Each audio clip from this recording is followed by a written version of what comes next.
Hello guys, welcome to our YouTube channel, and today we are going to learn how to download and install Uber. So let's get started.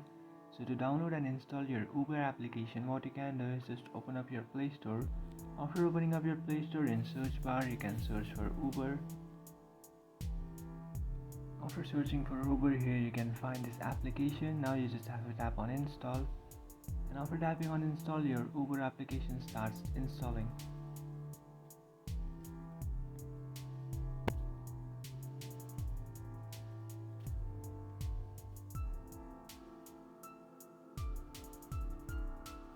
And after completing the installation process, now what you can do is after completing the installation process, now what you can do is just tap on open, and after tapping on open you just have to allow these locations and everything, and then tap on get started, and then create a Uber account, and then tap on get started and you can create a Uber account.